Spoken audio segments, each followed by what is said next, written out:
Il est 8h09 et Elisabeth Lévy a fait son entrée dans le studio de Sud Radio. Bonjour Elisabeth. Bonjour Jacques, bonjour à tous. Alors on parle beaucoup de Marine Le Pen ce matin. Que retenez-vous, vous, du jugement de la Cour d'appel de Paris ?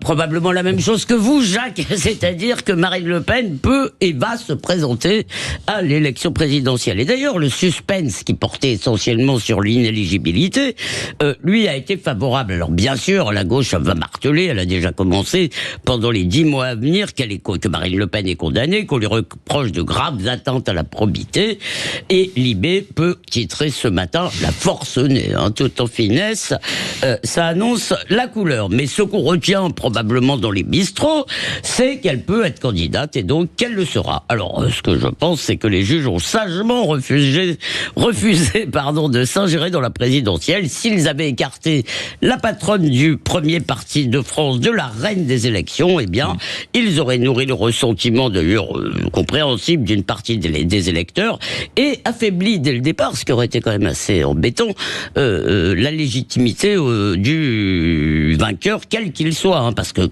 on aurait dénoncé le gouvernement des juges, on aurait eu raison au demeurant. En tout cas, ce jugement, qui est un désaveu cinglant pour les magistrats de la première instance, remet les pendules institutionnelles à l'heure. Le jugement vraiment les explose, les contredit. Enfin, l'exécution, la scandaleuse exécution provisoire a évidemment disparu. Donc, je pense que c'est plutôt une bonne chose. Parce que les juges n'ont pas de légitimité populaire, il faut peut-être le leur rappeler. Ils ne sont pas un pouvoir à égalité avec l'exécutif et le législatif, mais une autorité qui doit veiller à l'application de la loi, à son respect avec les forces de l'ordre. Et ça n'est pas rien comme mission, mais c'est aux électeurs de décider quel degré de probité ils attendent de leurs élus et quelles entorses ils leur pardonnent. Comment expliquez-vous finalement ce revirement, Elisabeth ? Alors moi, je ne suis pas dans la tête des juges, vous l'avez certainement remarqué. Certains vont vous dire que l'affaire Liana a pesé, que les magistrats de la Cour d'appel ne voulaient pas déclencher un nouveau tir groupé contre des juges qui sont, alors là je mets des guillemets, mais contre des juges incapables de protéger des enfants, mais qui veulent empêcher la victoire du RN et enquiquiner le peuple. Non, je crois tout simplement que les juges de la Cour d'appel sont beaucoup plus raisonnables que leurs collègues de première instance, et c'est un peu un problème récurrent dans notre système, en tous les cas pas totalement isolé, c'est qu'il arrive souvent que des juges en première instance donnent libre cours à leur fantaisie, à leur lubie idéologique. Ils veulent se payer des puissants, ils veulent purifier la démocratie.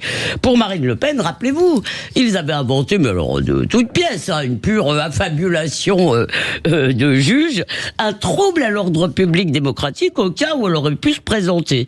Eh bien, à l'étage du dessus, on ne fait pas ça, on ne fait pas des grands moulinets, mais on s'emploie avec mesure, ce qui est quand même le propre de la justice, à faire la balance entre des principes contradictoires, en l'occurrence entre l'exigence de probité, d'exemplarité des élus et la liberté de choix des électeurs, le droit de chacun de concourir, garanti, l'ont-ils précisé, par la Déclaration des droits de l'homme. Bref, ces juges l'ont fait du droit, et ils l'ont fait de façon très intelligente, c'est-à-dire assez politique, me semble-t-il. Alors, peut-être ont-ils en tous les cas commencé à sauver cette élection cruciale de 2027. Il reste à espérer que la campagne ne sera pas un festival de bobards, de mauvaise foi et de boules puantes. C'est dit, Elisabeth Lévy dans Soyez libre, chronique que l'on retrouve en podcast sur sudradio.fr.